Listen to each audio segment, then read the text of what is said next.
We all have dreams, big dreams, small dreams, dreams that keep us up at night with excitement. But what happens when we let procrastination take the reins? Our dreams, those precious seeds of possibility, get pushed aside.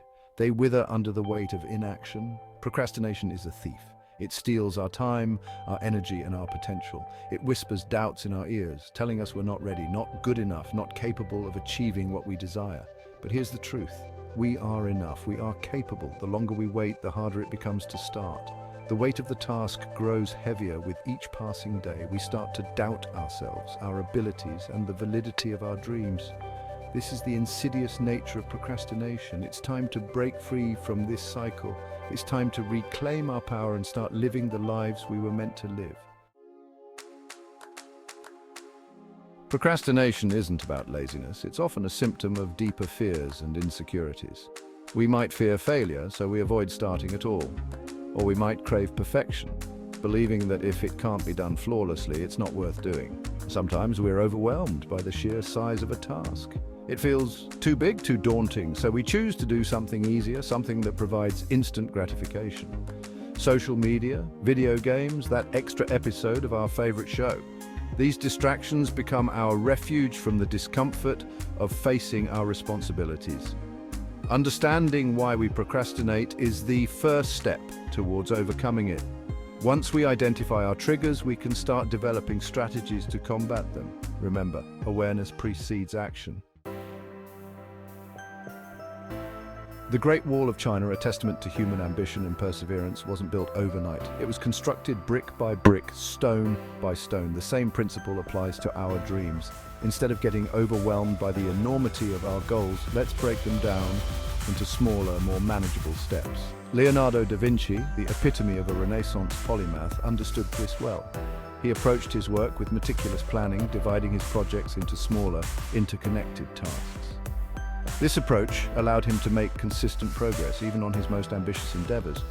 We can apply this principle to any area of our lives. Writing a book seems less daunting when we focus on completing a chapter, then a page, then a paragraph at a time. Training for a marathon becomes more achievable when we break it down into daily miles and weekly training schedules.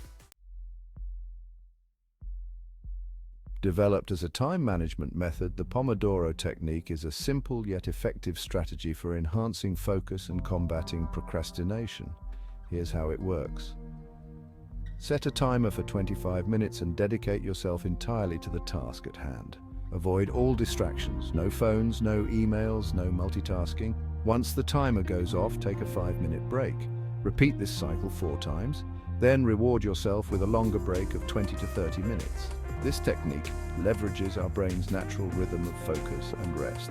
By working in short, focused bursts, we avoid mental fatigue and maintain a higher level of productivity.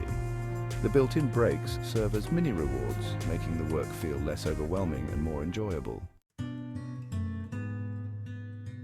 Section 5. Silence the noise, mastering your attention span. In our hyper-connected world, distractions are omnipresent. Social media notifications, emails, text messages. They all compete for our attention, pulling us away from the tasks that truly matter.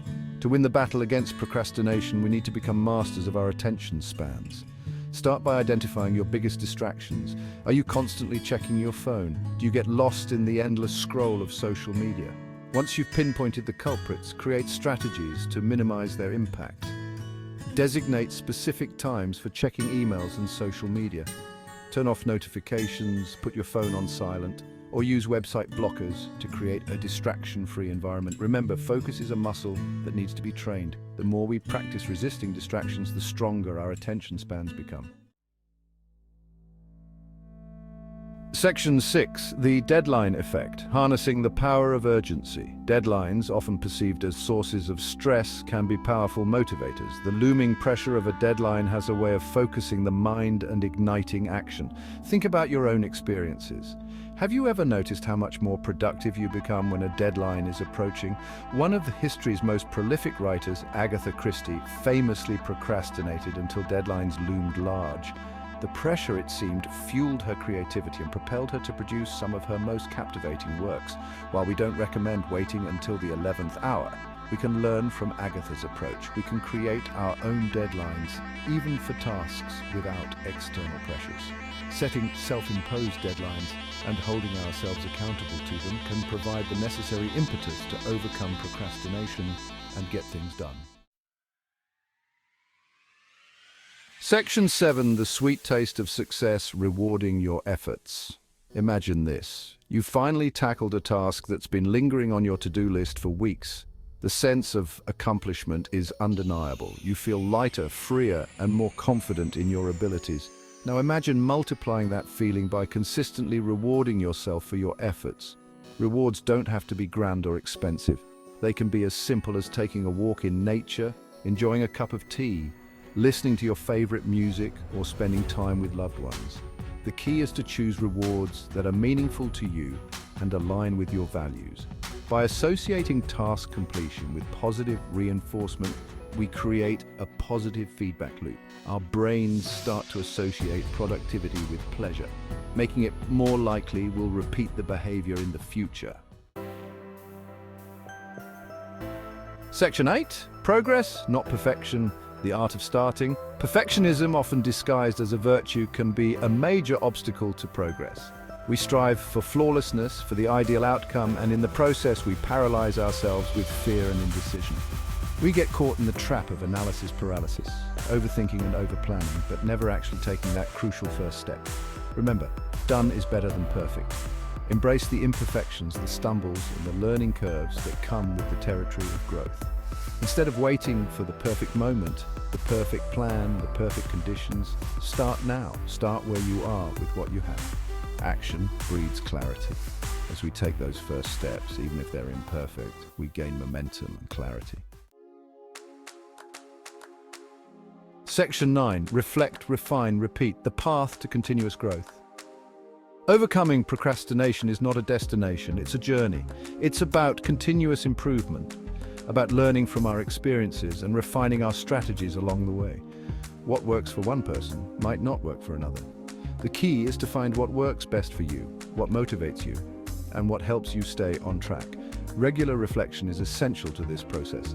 Take some time each week to reflect on your progress. What went well? What challenges did you face? What can you do differently next time? By consistently evaluating our approaches, we gain valuable insights into our own behavior patterns and identify areas for growth.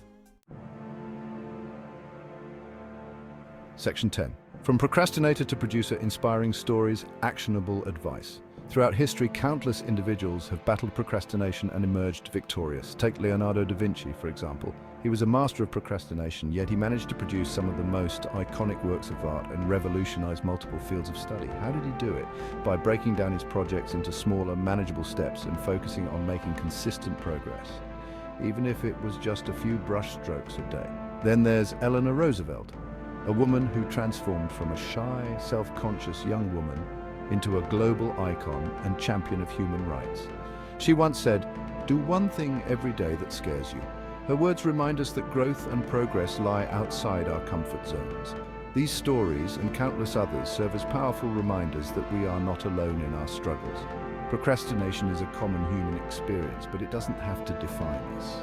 By adopting the right strategies, embracing the power of micro-progress, and celebrating our successes along the way, we can break free from the shackles of procrastination and unleash our full potential.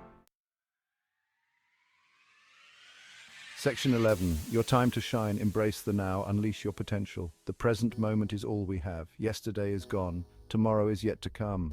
It's in the here and now that we find the power to shape our destinies, to turn dreams into realities. Procrastination keeps us tethered to the past, filled with regrets and what-ifs. It traps us in a cycle of inaction, preventing us from experiencing the joy of accomplishment and the fulfillment of reaching our full potential. The time for action is now. Embrace the present moment.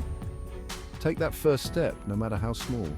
Break down your goals, silence the distractions, and reward your efforts along the way. Remember, you are capable of amazing things. Start today and never stop believing in your ability to achieve your dreams.